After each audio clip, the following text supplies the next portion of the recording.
All right, let's talk Merfolk in MTG Las Vegas. It was an amazing tournament. I absolutely loved it. Had a lot of fun. It was actually 2 years since I played any paper Magic whatsoever. So when I played round one, I was shuffling up for the first time in a long time, where I have to remember my triggers and all that stuff, and it was great. And it got the brain firing and moving, and I started thinking about Magic in a way that I don't feel like I have felt in years. I was trying, I don't know, something about paper Magic is quite different. So a lot of people ask me, what's the list I'm playing at MTG Las Vegas, and it was the latest Tulio Merfolk list. Well, maybe not the latest one, the one that made second place in the Showcase Challenge, featuring a playset of Subtlety and Archmage's Charm. Beautiful cards. Archmage's Charm has two great purposes. There's a lot of one-drops in this metagame, between very small creature and zero-mana creatures from Hammer Time, but also Dragon Rage Channeler. We got, like, Ragavan, Death Shadow, but also it is a solid counterspell, dealing with Fury, Solitude, Omnath, and basically anything else. It's a little clunky at 3 mana, and it demands that the mana base is more or less mono blue, but it's basically a counterspell against the really big, powerful stuff, but also can steal things that already made it onto the board, can interact with the battlefield. So I love Archmage's Charm for that reason, and Subtlety is the game changer. Two big cards that are very hard to deal with. Solitude and Fury. Oh, you want to pitch a card to blow up my board? Well, that's not going to happen anymore, because I can now pitch a card to put that card on top of your library. My board remains, and it's not even clear that you could pitch another card when you draw your Solitude or Fury on your next turn. So those were the two huge innovations to this deck, and it's running a little less Lords to play with more interaction, like Archmage's Charm and Subtlety. Not to mention there's some cute cards over here, like Thieving Skydiver, two Steel Hammers, and maybe a little few other things that I'll explain through my review of MTG Las Vegas. So let's get on with the story. Where does my story begin? It starts on a Wednesday, as I start finalizing everything before my trip on Thursday. I gotta get my deck ready, right? I gotta get the 75. And there's something very interesting that I learn about my collection. I don't have every card that I need. I've been collecting Merfolk cards for I've been trying to keep up for the last 2 years, but turns out there's a few that I forgot about. Things like Glasspool Mimic. I didn't own a single copy of this. And also I was missing... I had 3 Archmage's Charms. The 4th slot was missing. I thought it was in my Commander deck. I look at my Commander deck. I look at it again. No Archmage's Charm. Where the hell's the 4th one? I must have just owned 3. So now Archmage's Charm, not a problem. You can always... you don't want to depend on the dealers at the event for your constructed deck. However, usually they're going to have all the rares. Like, you can be almost certain that there's going to be an Archmage's Charm in the room. Glasspool Mimic is a little bit more iffy. Not a super popular card, not high in demand. Probably would be there, but I didn't want to risk it. So what did I have to do? I had to go to FusionGamingOnline.com. With less than 24 hours for my flight to MTG Las Vegas, I was in a crunch. I needed my Glasspool Mimics, and I got them from FusionGamingOnline.com, which is today's sponsor. And if you want to get cards, don't forget to get them at FusionGamingOnline.com. But also, if you purchase online, don't forget to use coupon code Nikachu at checkout. Save you 5% off all your purchases. So I had to make some emergency purchases here, and they did fortunately have full in stock of Glasspool Mimic. Looks like they're out of stock ever since I got to them. However, they only had like 1 Archmage's Charm, and it was in foil. And I did get it, and I ended up trading it to Jan from the Spike Feeders for his non-foil Archmage's Charm and a miscast that I also needed for my deck. So then I got my deck ready. That's great. Let's go fly to Las Vegas. And what can I say? A lot of people are going to ask, and they asked before, is this event safe? Is it safe to go to MTG Las Vegas? And my answer back then and my answer now would still be, No, of course not. I mean, COVID rates are still pretty high, and especially in Las Vegas. I mean, it's terrible going on in Las Vegas. And let me tell you something about gamblers. They're dirty as fuck, okay? They're so dirty. They're like touching the poker chips, then they're eating their food, then they go back to touching the poker chips. No. The gamblers, they're super reckless with their health.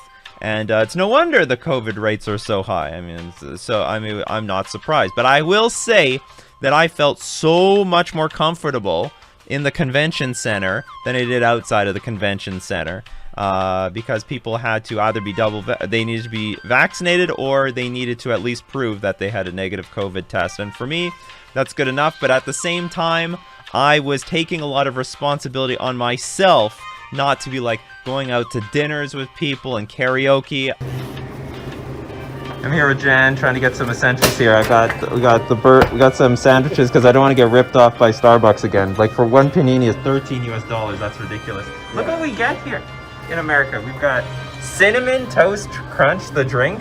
A lot of people offered me, hey, do you want to go for dinner? I said, no. I need to go back to Canada, please. I don't want to risk trying to get COVID whatsoever, because I need to have a negative COVID test to get back to Canada, which was the most frustrating part of my trip. Maybe we'll talk about that later. But so I was particularly careful. You want to shake. We can have a air fist bump instead of a handshake. You can bump the elbow. So I took responsibility. I had like a bottle of hand sanitizer with me. My intention was, I'm going to Las Vegas without COVID. I'm coming back without COVID. I'd like to give a huge shout out to everybody that I talked to in GP Las Vegas who came up to me, said they loved the content. We had great conversations. I really appreciate meeting all of you. I mean, it's almost the soul of why I go down to these events, because otherwise I could stay at home. The other reason is I want to prove Merfolk's worth.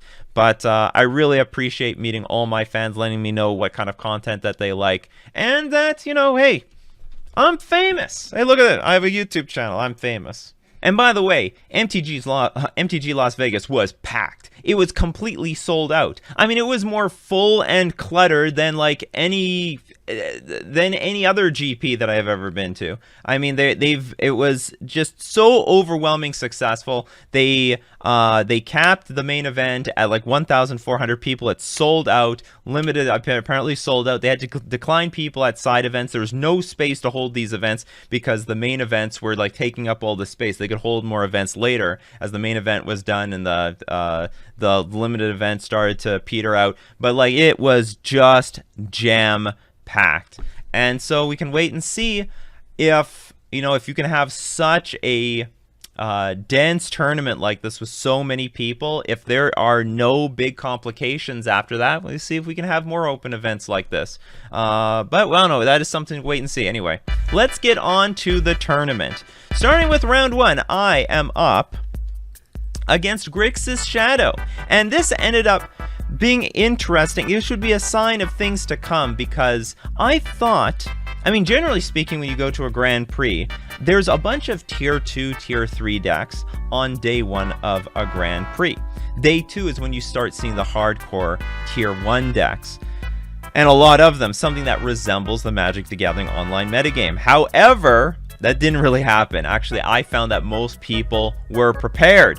I started seeing basically Tier 1, Tier 2 decks throughout the entire tournament from round 1 to round 14.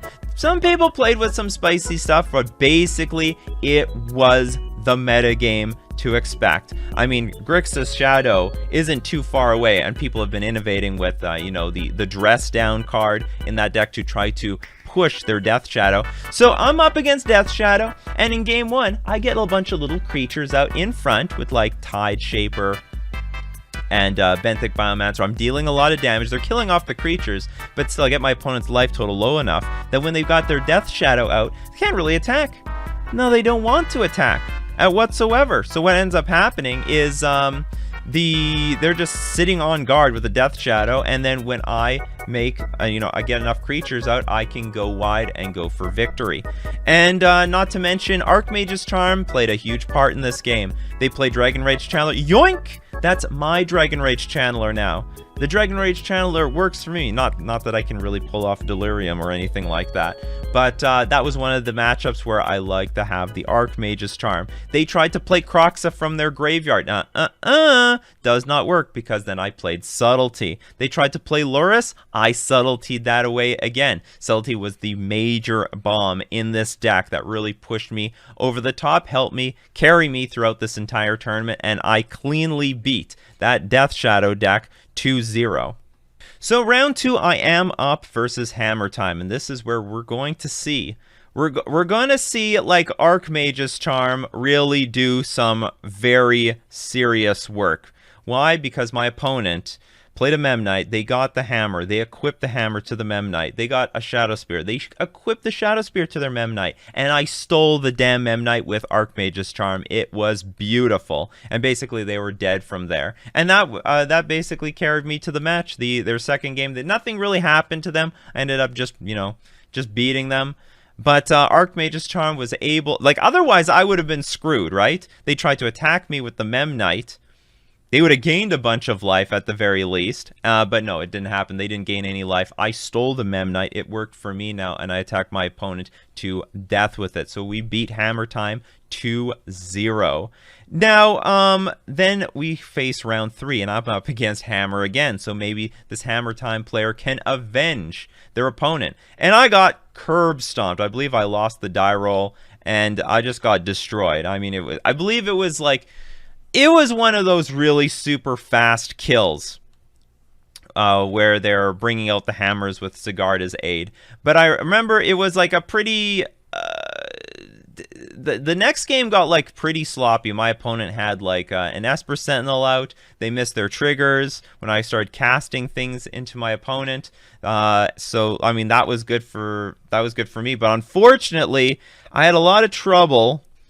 They had a Sigarda's Aid on the battlefield, and they had Inkmoth Nexuses, and I know that they had a hammer through a Stoneforge Mystic. So I had a problem. My opponent attacked with, or declared the attack with, or they attacked with an Inkmoth Nexus, and I backed up the game, and I made a mistake. My opponent pointed out, you know what, this was not a good line by me. I tapped down the Inkmoth Nexus with my Merfolk Trickster. What I should have done was let my opponent attack with the Inkmoth Nexus, then I play the Merfolk Trickster, make the Inkmoth lose flying, then I block, then they play hammer, Sigarda's Aid equips to the Inkmoth Nexus. Now my Trickster dies, but here's the deal. The Inkmoth, it's going to unanimate, and then the hammer falls off, and then they had no other way to equip the hammer at the time.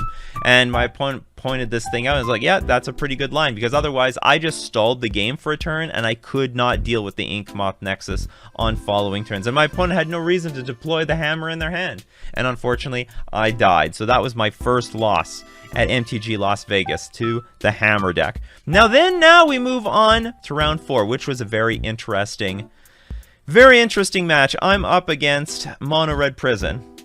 Now, if you tell me I'm up against Mono Red Prison, I'm super excited. I will play against this deck all day. This is, quite frankly, a very easy matchup for Merfolk. We've got counterspells to deal with a lot of their important threats. We can let them play out a lot of other garbage. Things like Blood Moon don't really matter. We have Ether Vial. We have a lot of islands, so it, like we could just cast our creatures. Exactly, right?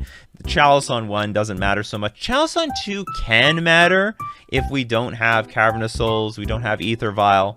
But even then, that's not even a big deal. There's only one deal. Only one thing that I have to be afraid of.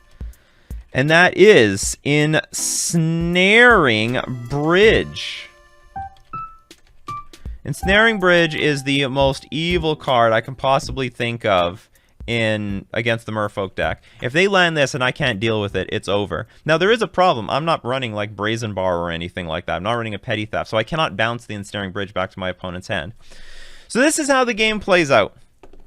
It starts off cute. My opponent goes Gemstone Cavern. I win the die roll. They go Gemstone Caverns. They get a Gemstone Caverns in play, so they have a land already on turn 0. And they go turn 1 Ritual into Blood Moon. Now normally that doesn't matter. But it does in this game because I don't have islands and I don't have Ether Vial. So I pass the turn for like 8 turns and my opponent goes Chalice on 1, Chalice on 2, Blood Moon. And then I was like, okay, well, I'm basically lost. How do you win the game? They played like a Chandra, Torch of Defiance. They played a Karn the Great Creator. All right, I got the idea. I scoop. Let's move on to game 2. Still high hopes for this match. But again, my opponent plays the, I believe, a Gemstone Caverns. Gets that mana really early. Also gets they get the Ensnaring Bridge back onto the battle. They get Ensnaring Bridge back onto the battlefield. Again? But I had a secret weapon, people. I had the secret weapon. I played Thieving Skydiver. This card, what does it do? It's a 2-mana, 2/1 Merfolk with a kicker of X. And then when I pay that X, I get to take and steal your artifact. So what I ended up doing is I played Thieving Skydiver for 3, and I stole the Ensnaring Bridge. Now the Ensnaring Bridge is mine, and I started to attack with Sveloon, which when it attacks, you draw a card. My opponent's like, you can't do that. I'm like, what do you mean I can't do that? And they're like, my opponent said, read the card. So I read out Ensnaring Bridge. Creatures with power greater than the number of cards in your hand can't attack. And I showed them, I got 4 cards. And then at that point, my opponent's like, oh, I don't own this Ensnaring Bridge anymore. No, you don't. So I beat my opponent down with Sveloon and all the Lords, and that was a very easy game to win. Game 3 was definitely, I mean, it was hard. This game was so much harder than I wanted it to be. They got like Goblin Rabblemaster out. I had like a bunch of creatures. I was having trouble getting Island Walk because again, they have Chalice on 1, so my Tide Shapers are offline. But the game did end up in my favor. I had enough big creatures and subtleties to eventually attack in the air. And again, Sveloon was of great benefit to me. Very hard card for them to kill. You can't kill it with Chandra, Torch of Defiance, or anything like that. And my counter spells were able to counter the most important. Like, I could let, like, Blood Moon, Magus of the Moon, all that stuff resolve. We just got to deal with the Planeswalkers. And I think, the game ended with them. I think they also mulliganed pretty far. They might have mulliganed to 5.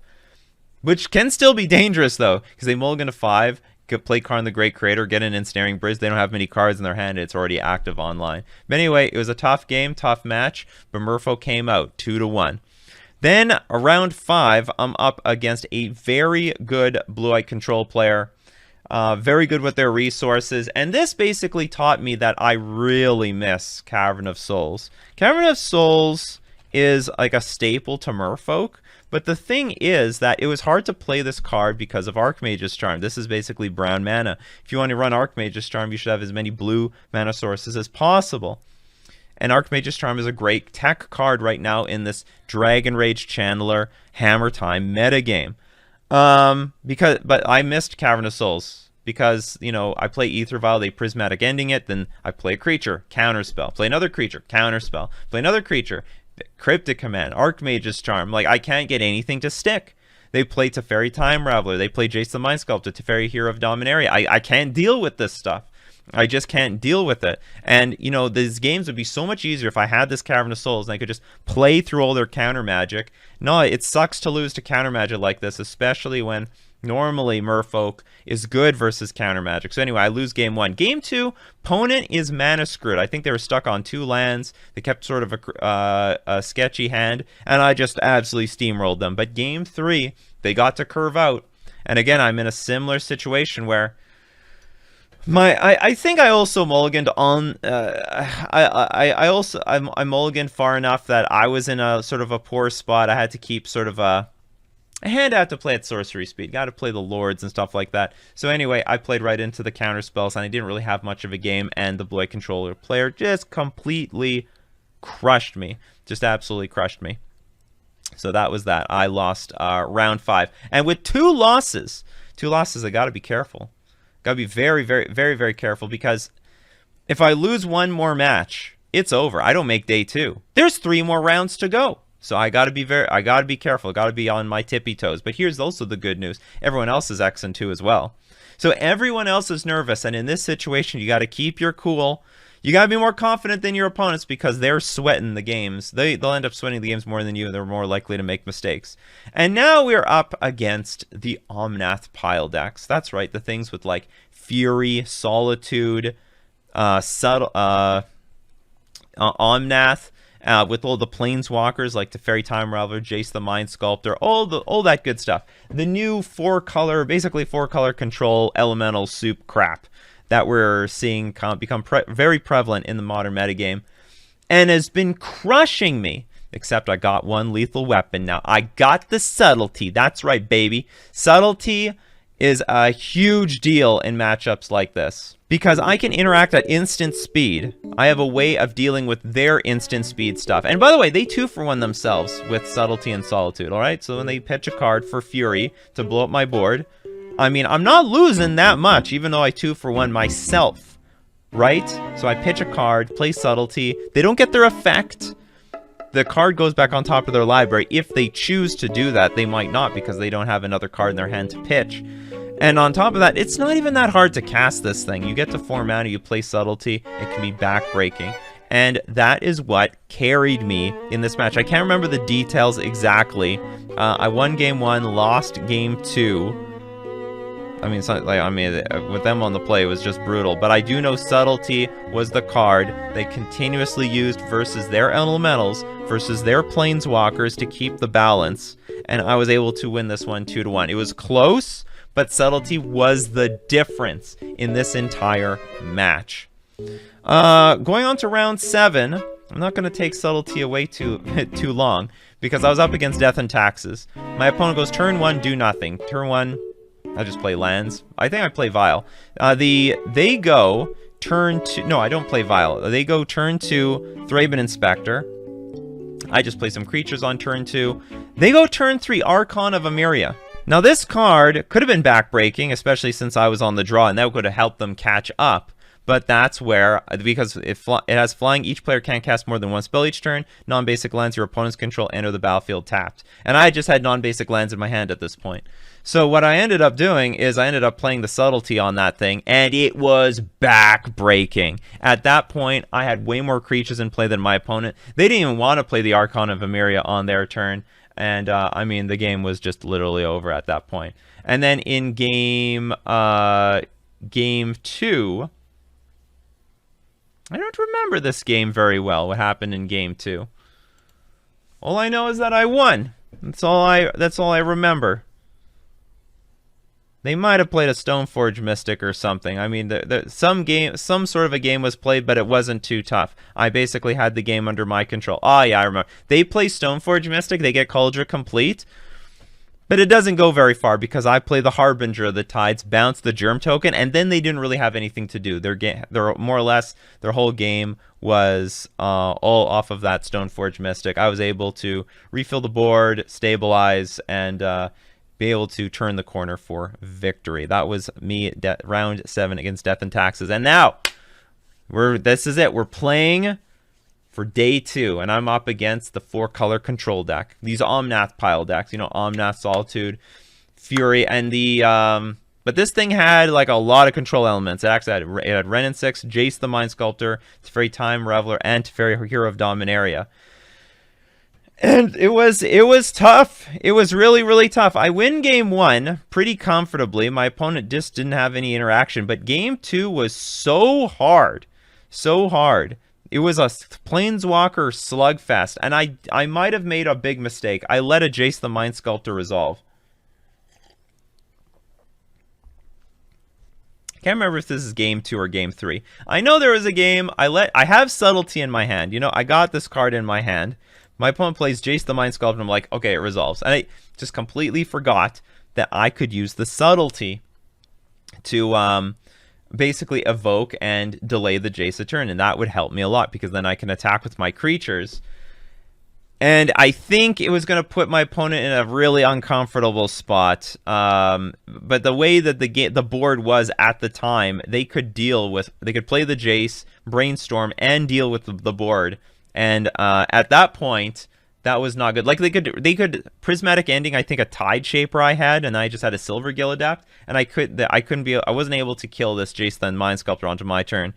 I would attack Jace, loyalty goes to 1, and it was just drawing them 1 card a turn. I can't remember if this was game 2 or game 3, but I do know that I lost this one. In game 3, I know I lost game 2. Game 3, it was a long grind, and I had to face multiple Supreme Verdicts, but I had 1 creature in play, and I kept attacking with it. I kept attacking with this 1 creature, and came a point where I had 1 card in hand. It was Force of Negation, and my opponent has a lot of cards in hand. I'm very vulnerable at this point. Like I lose to a lot of stuff. If they play Solitude, I'm done for.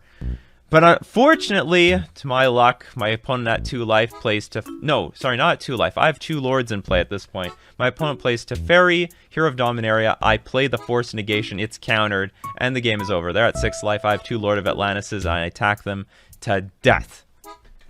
Excellent. So Merfolk makes it to day 2 at X and 2. So what happened on day 2? Well, we immediately face the Yorion Footfall deck, which I have to say I have like close to 0% against that deck. And it's not even clear that Subtlety can even help me in that matchup, because it does deal with the elementals. And it's good. It's going to be good in the matchup. It's going to be good. But they have another angle. They can play Violent Outburst and Shardless Agent, and the Cascade trigger will just give them the Rhinos. And like, Subtlety isn't going to help me on that angle. I would say I got completely stomped by this thing. I forgot that I need to change my strategy against the Yorion Footfall deck. The deal is, they've got so much early game interaction. So I play a creature, they kill it. I play a creature, they kill it. I play a creature, they kill it. And then I play 2 creatures, they fury them all away. And then they go over the top with the Crashing Footfalls. And I can't turn the corner. I just can't do it. I mean, they got islands. In theory, this is a good matchup, but in practice, it's just miserable. So I think the strategy is, and I play tested this after the tournament was over, I can't have any early drops. I can't play any creature that... I don't want to commit more than 1 creature to the board unless I know I can defend the board. And also, like, I got to make the removal bad by just keeping, like, the premium creatures later on, like Svelune and Subtlety and stuff. And I need to keep maximum counter spells to keep, like... keep the Crashing Footfalls in check. And it's okay if it like resolves. Like it's okay if Crashing Footfalls resolves, because we do have cards like Archmage's Charm, for example, where you can gain control of one of the Rhinos and you can use that Rhino to block the other Rhino. So I think there's actually a lot of game in this matchup. You got to take the control route and not take the aggro route. So anyway, at X and 3 now, the dream of making top 8 is dead. But we can still play for prizes. We can still play for a deep finish, and that's what I'm here for. I want a deep finish. I want to make a good showing for all the Merfolk players out there. You know, it's showing what we can do with this tier 3 deck, right? So now we're up against Blue Eye Control. And from, I believe, IC Comics, there was a team out there, IC Comics. And this particular player said, like, I think we're going to play against each other because we're both X3. And prophecy came true. The games were close. It was a bunch of exchanges, but I think the Merfolk deck just did what the Merfolk deck did. There was a point, however, in game 2, like what I mean by like the Merfolk deck did what the Merfolk deck did is play creatures at flash speed, counter the most important planeswalkers, and you know, flash things in with Ether Vial. It can be difficult for the control deck, and this deck doesn't have game, but it's just the games are a lot closer. I would feel a lot more comfortable if I had, like, Cavern of Souls. But there was a point where the game was... I think we were both empty-handed and we were just top-decking off the top of our deck. Like, I played all my creatures, they Supreme Verdict. Alright, time to top-deck, see what we can do. But the Merfolk deck came ahead, and I took it 2-0. Then, in round 11, I'm up against some sort of Grinding Station Emery, like, Dragon Rage Channeler deck. And it looks like Grinding Station combo, or they're using Grinding Station as some sort of synergy or something. But this was probably the luckiest match I had in the entire tournament, because my opponent went like Expressive Iteration, Expressive Iteration, Expressive Iteration on like 3 multiple turns and did nothing and then died.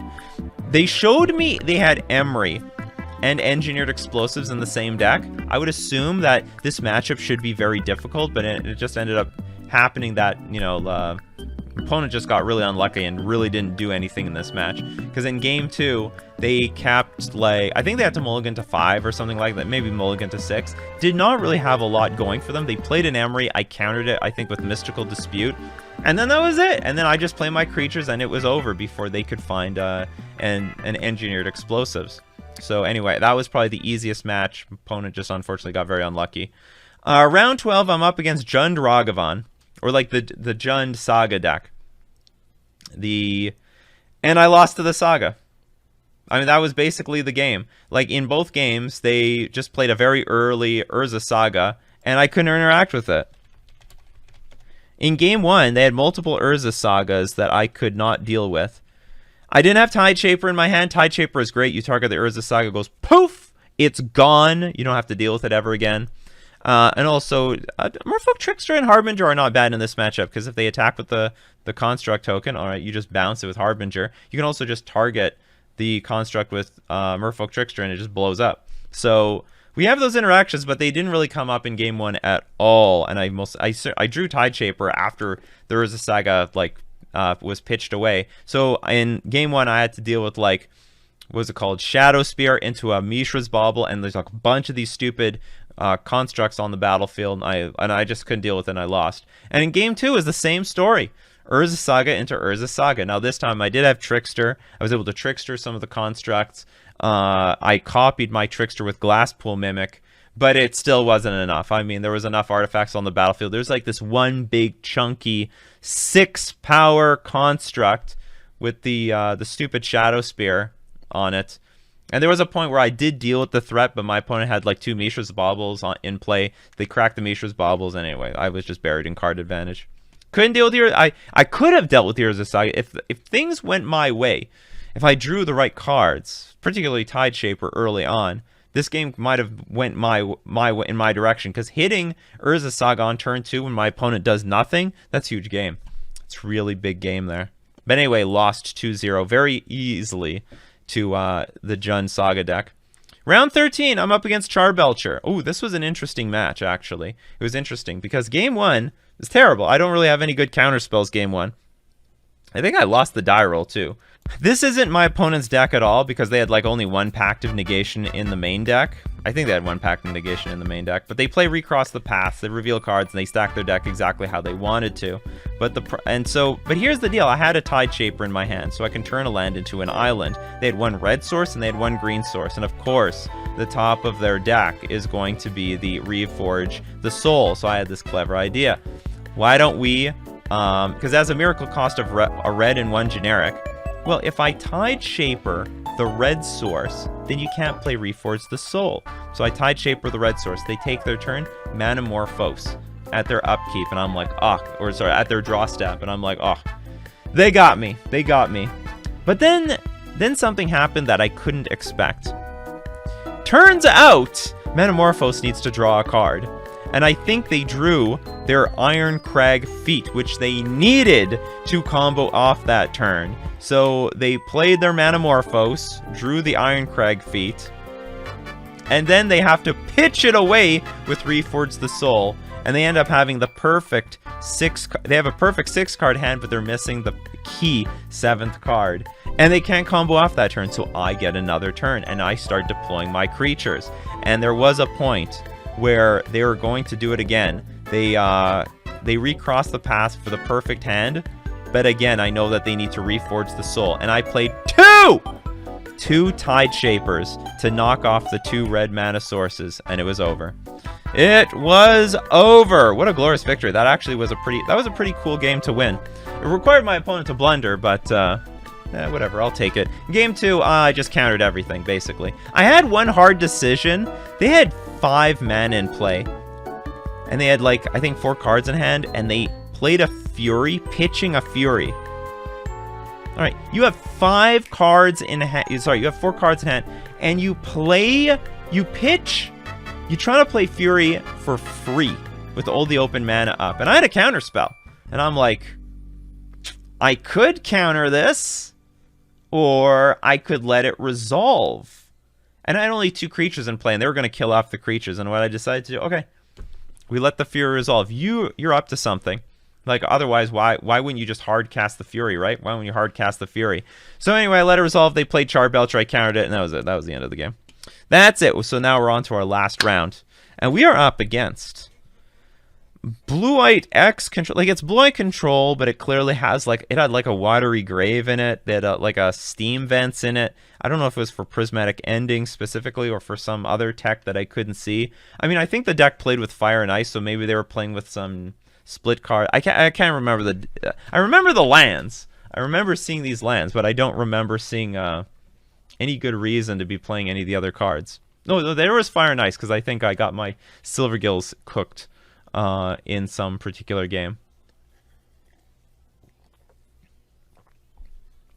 Game 1, I lose it. Very similar manner, like I'm losing to all these other stupid control decks where, you know, I'm getting my stuff countered. I can't get any foothold on the game. I have Ether Vial, but it doesn't matter. I had a turn 1 Ether Vial, but it gets Prismatic Ending, and then you know, then I'm ruined. Game 2 was easy. Game 2 was easy. My opponent kept a greedy, something like 2. I can't remember if it was a 1-lander or a 2-lander, but they couldn't do anything with this hand, nothing, and I just absolutely steamrolled them. So they kept a pretty greedy keep in, or they, you know, an ambitious keep. You can't say greedy, because if it worked out, then they probably would have comfortably won the match. But, so anyway, an ambitious keep that didn't work out. Game 3 was the slugfest between playing like Ether Vial, getting it Prismatic Ending, playing multiple creatures, solituding the Planeswalker comes back, I try to counter it. I do clearly remember I was countering the card advantage spells. So they play some, like Archmage's Charm, I'll counter it with my Archmage's Charm. You play, what is that, there's that new, like, Fact or Fiction-like card. I'll Mystical Dispute that. I didn't let my opponent get any card advantage because I most definitely didn't want the game to go down that direction. And then my opponent wasn't really doing anything, so that was a benefit to me. But there was a point where they play Teferi, Hero of Dominaria, and I'm like, I can't let this card resolve. I've been beating my opponent down with like 1 creature for multiple turns. I got a Benthic Biomancer in play. My opponent's close to, I think it's at 2 life. I just need to swing 1 more time with this damn thing. So I get this I get the subtlety to put the Teferi Time Raveler back on top of the library. And now I don't remember exactly how this turn pans out, but I have an Archmage's Charm. But the awkward thing is, do I keep the Archmage's Charm to counter the Teferi Hero of Dominaria on when it comes back, because I need my creature in play to win, or do I draw 2 cards with Archmage's Charm? And I decide to draw 2 cards. Because if I counter this Teferi Hero of Dominaria, I was concerned my opponent's other cards in hand would beat me anyway. And maybe I can get 2 creatures out. Maybe I can get 2 creatures, right? So if I get 2 creatures on the battlefield, I can deal with Teferi Hero of Dominaria, because it's only going to, maybe it can only deal with 1 creature. So I get a really awkward hand though. I Archmage's Charm, and I drew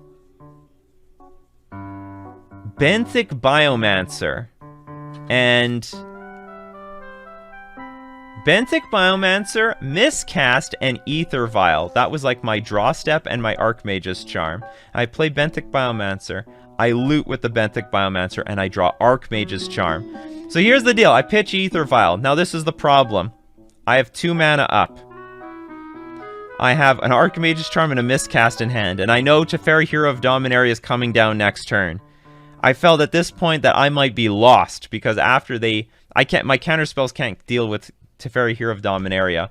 But I thought for a long time on what I discarded, and I ended up discarding the Ether Vial. I pass to my opponent. My opponent draws the Teferi Hero of Dominaria, and then passes the turn. And I'm like, this is great! This is fantastic. I untap. I drew a Mystical Dispute. I have everything now. And I understand my opponent's reasoning, because what they ended up doing is they tried to Cryptic Command, tap, draw a card. I countered it, and they tried to play Force and Negation. So the deal is, if I have 1 counterspell in my hand, let's say I had Mystical Dispute, I would just Mystical Dispute the Teferi Hero of Dominaria. They have no backup, and then they lose. So they played around counterspells like this, or even like just regular counterspell, or even like Subtlety. They couldn't even beat a Subtlety. So what they ended up doing is taking a line to play around those counterspells, but it ended up working out for me, fortunately. I countered the Cryptic Command, they tried to Force and Negate, I countered the Force and Negation, and the game was over. Because otherwise I couldn't deal with the Teferi Hero of Dominaria. Yes! Merfolk goes X and 4 for 60th place at GP Las Vegas. So now I have quite a bit of experience, or I wouldn't say I have quite a bit of experience, but I'll tell you what I like and I don't like about the deck. So if I were to change things, it would probably look a little bit more like this. I definitely want at least 1 Cavern of Souls in the deck, and I might want 1 in the sideboard. Now, something that Tulio has also been experimenting with is Ancestral Vision. I think that would be a great card in the deck for the control matchups, for the grindy matchups. And I might just take out Relic of Progenitus entirely, because I think it's only good against Living End. And against Living End, whatever. Let's just try to fight them with these other cards. Miscast and Mystical Dispute were not bad. I liked Mystical Dispute. Actually, I enjoyed having this card in my deck. It was quite good. I appreciated it quite a bit. Benthic Biomancer ended up helping me a lot versus control decks for grind. Is it mandatory in the deck? I don't know. But I would probably change it up to something like this. Something in this form, because I definitely want to have... When I take out... I actually think we should be taking out Aether Vial on the play versus control. Like, just take the thing out. Just take it out, alright? I think we should take it out on the play, and we should bring it back in on the draw. And I'll tell you why. On the play, we're going to get our creatures out early, underneath their counter magic, so who cares? But I don't want to be on card disadvantage on the play, and this is one of the few things that they can, like, prismatic ending in an annoying way. So on the play, I'll just take out the Aether Vial. We'll just deploy our creatures. We can play at flash speed anyway, and then start holding up. You know, this can be played for free if we need to. We have enough flash creatures. I don't think that we need Aether Vial so badly on the play. But on the draw, we definitely need it, because they'll go turn 1, land. Turn 1, we'll go Aether Vial, and then on turn 2, if they want to go Prismatic Ending, now they don't have Counterspell up, right? They won't have Counterspell up, and that's a moment that we can play Silvergill Adepts and stuff like that, because they're not playing with Spell Snare right now. They're not playing with Spell Snare. So I think Aether Vial on the draw is awkward for them, but Aether Vial on the play is not awkward for them, because if we go turn 1 Aether Vial, they go turn 1 Prismatic Ending. I'm like, what were they going to do anyway, right? They were going to do anything else with that mana anyway. So let's make them use their Prismatic Endings on 2 mana spells, make it even more awkward. And I think that would be pretty sweet. Some final thoughts on GP Vegas. So when everything was done, oh man, I needed to go to I need to get that COVID thing. Oh damn it, I needed the COVID test. I need a negative test to get back to Canada, and that was an absolute nightmare. I wasted a huge part of day 3 on Sunday just trying to arrange this stupid crap. There was a dumb news article in Canada that you can take an Uber to one of these free test sites at Walgreens, and it's a complete lie, because the Uber driver doesn't want to stay with you. They want to dump you off and say goodbye, and because they're not getting paid to like sit there and wait for you to have a test, and apparently it's against the rules to pay them like with cash or something like that. It's highly frowned upon.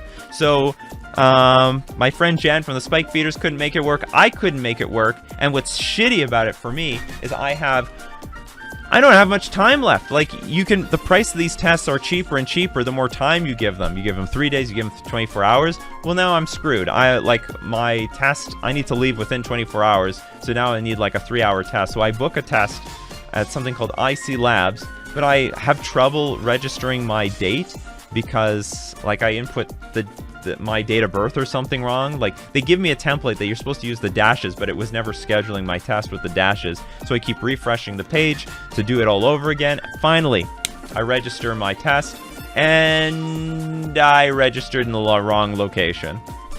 There is a lab 5 minutes away from my hotel. I ended up choosing one that was 25 minutes away. So anyway, that's another $25 Uber ride that I did not intend to purchase, but we got to do what we got to do to get back to Canada. So, and I was angry that I registered in like the wrong state or something, that like there's more.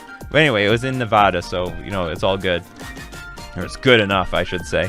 So the next day I go get my test, and I get the test. It was good. I go to the airport, test is negative. I get myself some Starbucks and a bagel, sausage, egg, and cheese bagel from some sort of bagel restaurant. And I talked to Jen from the Spike Feeders all the way home because we shared the same flights. So anyway, and that was GP Las Vegas. My hotel, I should say, I stay at the Sahara. I would go to the Sahara again, actually. There was a McDonald's, a Subway, and a Walgreens right behind it. And it's right next to the monorail that took me straight to the convention center. I would go to, but my room sucked, sort of. It wasn't bad. Like I was getting like word from other people that they had blood stains on their sheets in other hotels, like the Stratosphere, like the Strata. I didn't have that. It wasn't that bad quality, but like there's like no microwave. There's a crappy fridge. There's no kettle. How can I describe this hotel room? it was like damage proof. You know, it was like simple, and it was constructed in a way so that if it will take the minimum amount of damage. Because I think the gamblers in Vegas, they like just want to wreck everything. And they'll scoop up your damage deposit. I had to put down a $200 damage deposit. I'm like, I don't do that at hotels usually very often, but I guess you got to do that in Vegas. The angry gamblers, you know, are hard on their luck. They'll just take it out on the television or something like that. So anyway, it wasn't a fancy hotel room, but it wasn't bad. I probably would go again just because of how convenient a bunch of other stuff around that area is. And now I'm like pretty familiar with the thing. And that's it. That's my discussion about GP Las Vegas. So here's the deal. With Merfolk, it can get better. The deck can get better. The sideboard plan can get better. I have a lot of new ideas firing in my mind. I can't wait to deploy them on the modern metagame coming up. So anyway, this has been Nikachu for GP Las Vegas.